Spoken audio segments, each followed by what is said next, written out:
So tonight I'm going to show you guys how to install the quick shifter easy from Healtech on a 1260 Diavel. It's fairly straightforward. Minimal fairing removal I've just discovered accidentally, which is a nice surprise. So I'll run you through step by step what you're going to need and how you're going to do it. So what's going to need to come off first is the left-hand blinker, which is fairly straightforward. The reason that's going to come off is the injector plug we're looking for is one of these two. It's actually the top one there, just behind the frame here. I just noticed, I was looking with the torch, you probably can't see it, there's a white label there that has the I&J designation for injector. So that's the 3-pole connector we want, and we just need to access it from right behind the blinker. So you're going to need a 4mm hex drive. I'm just using a T-bar.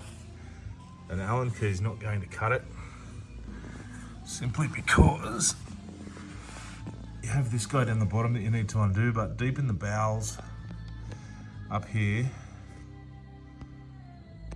are those two, which you also need to undo. So you definitely need something long to get up in there. And once you got those out, something I always like to do, it's not too much of a big deal with this job, there's only 3 screws, is I'll place them in a pattern in which they came out from the bike. So this is obviously the bottom one, indicating there, and then the middle one and the top one, which you might notice there, they're different lengths. It's hard to see with the shadow, but the top one's a little longer. So I always lay them out like that, so I remember which way they go back in. And once you have all those screws out, a little bit of gentle persuasion, and the blinker will come off. Then you just need to release the clip. Oops, really need a third hand. You'll need to release the clip on the electrical connector there, and it'll come away. Now once you've unclipped your connector, you can pull it away.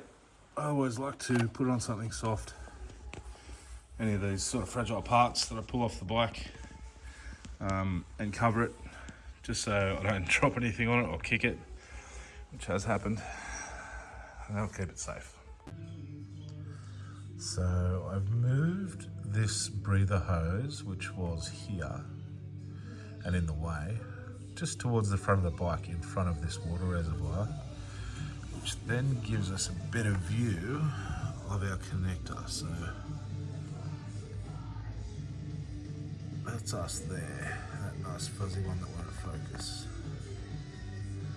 Right there, that's the guy you want. It's on top of a cluster of plugs. And that's the one you need to pull out, disconnect for the quick shifter to go in.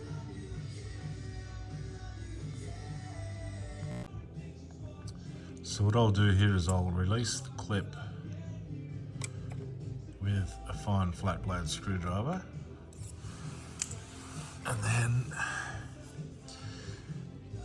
get a pair of needle nose pliers and release it, pull it out, there we go. Now I made that look really easy, it's not going to be that easy. You're probably going to need 2 hands and not be able to do it with the camera like I did, but that's the beauty of photography. So that's our plug, and in there is our socket. So what I've done up here, I've taken my seat off and I've unplugged a few of these plugs and moved the wiring about a bit. It was a bit of a dog's breakfast. So I've made a spot here where the body of the quick shift will live, and it's going to allow us to run the cable along here and up from underneath down there. So I'm going to start feeding it in from here. It's going to have to go on top of the rocker cover once you have it in, because you don't want the cable, it's not armoured or anything, and you don't want it just in here near your rear header, because obviously it's going to melt and the results will not be desirable. Okay, so now once you've got your cable up there, and again, I've made that look easy. It's not, you'll swear a lot, but it's possible. It's completely doable. Just gonna have to make sure that we leave enough slack to get our connectors where we want them.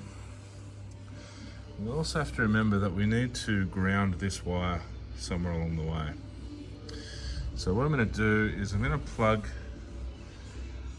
the quick shifter into this. That'll allow me to pull this loom back this way a little, give me a heap more slack to play with. So the next step will be feeding your cables behind this little cover here, this little rubber bit. So you can push it in behind there. It's a little tight, there's some coolant hoses in there, but you'll see it poking its head through there, and you should be able to pull it out just above that cover there. This one. And next, after pulling it through here, you'll just feed it around behind this part of the frame, and then straight down behind here, which is going to take us to where our injector plugs are from earlier. So basically, this one here will plug into the socket that this one used to go to, and this one will plug into this socket. So once you've got your connectors plugged in, which was actually easier than I thought it was going to be, just tuck your wires in. The blinker will cover those anyway.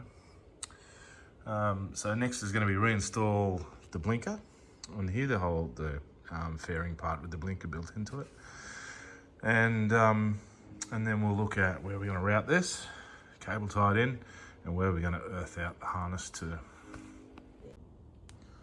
So that's our bike back together. The next step will be to secure this cable that we've got hanging out the side. So I'm going to tuck him up on top of the rocker cover there. And there's a couple of hoses just here, and I'm going to cable tie it to those. I'm not going to do it up too tight because I don't want to crush them. And that'll hold it in place and out of the way. Then we've got our earth. So what I'm going to do is I'm going to take this bolt cover off here. This is actually a bolt cover. It's covering the bolt that secures this part of the frame to the trellis frame. So that's a 5mm hex head. An Allen key would do it, but I'm just going to continue using the T-bar that I've been using. So I'm going to get that off, and this will secure behind it, and I should get a good earth off that. So now once you've got your cables all done up the top there, I'm going to put the transducer on the shifter. So Ben has had, this is a Ducati. Ours will go under the bolt that's holding the shift linkage onto the gear selector shaft. You can't put it up here simply because the way the Ducati has it configured, it doesn't push on this rod to go up in the gears, it actually pulls on it, and the transducer won't pick up a sufficient signal to tell the quick shifter what to do.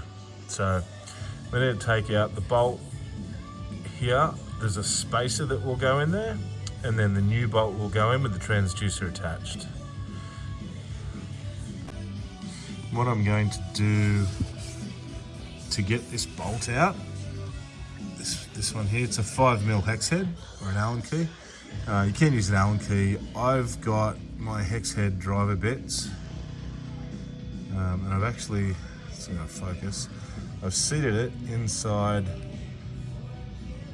a rattle gun extension or an impact driver extension, which I've then put into a 1/4-inch socket on a small ratchet driver. Just because it's close to the ground, the shorter shaft makes it easier to get to. So these are the parts that we're going to use. This is our Healtech transducer. There's no front and back. It's non-polarized, if you like. And our bolt, a new shift bolt. And these washers are actually conical, so they're shaped like a cup, like that. So one will go on this side of the transducer, shaped that way, with the concave face facing the transducer, and the other one will be the opposite. And this here is our little spacer.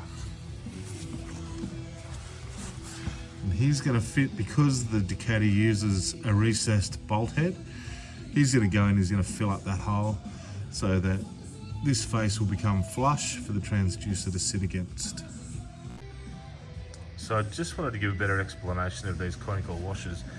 You'll see if I put them together like that, they appear to fit together nicely. But if I do this with one hand without dropping them,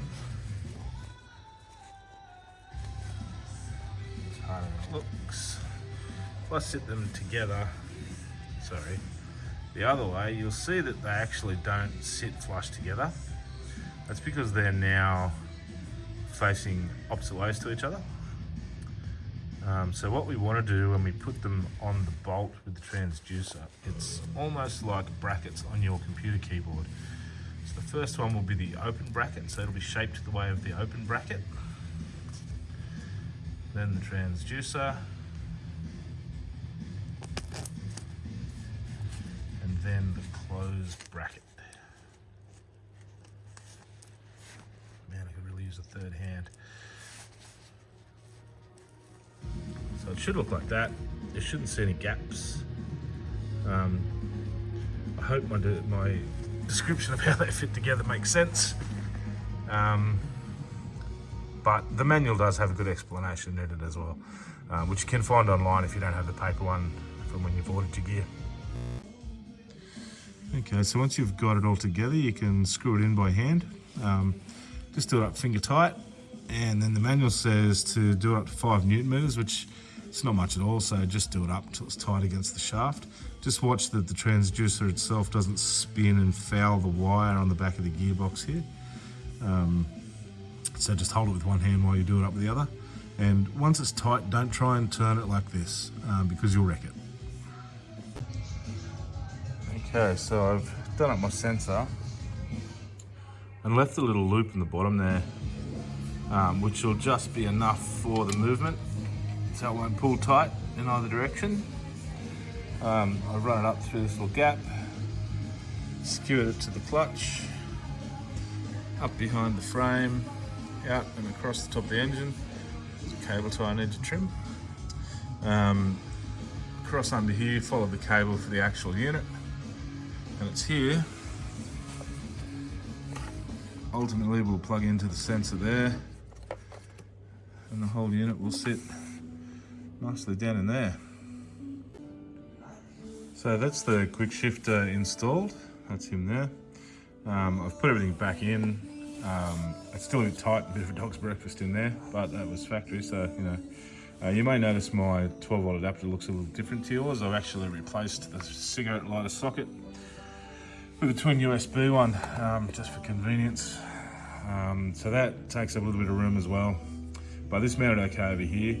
Make sure you mount it on the Velcro that's supplied with it. That acts as a vibration dampener. You'll notice the sensor cable here, I've cable tied to the main cable. That's just to stop this slack from slipping back through and hanging down across the engine. So that's it, we're all done. Make sure you check everything's tight, in particular this new bolt that you've put on your gear selector shaft. And probably after your first few rides, check that every time as well. It does come pre-installed with some thread lock on the bolt, but it's still good practice just to check. I hope this has been helpful. I couldn't find any information on installing the Healtech quick shifter on a Diavel 1260. So I figured I'd be the change I want to see and make one. Anyway, that's it guys. Enjoy your riding and enjoy your quick shifter.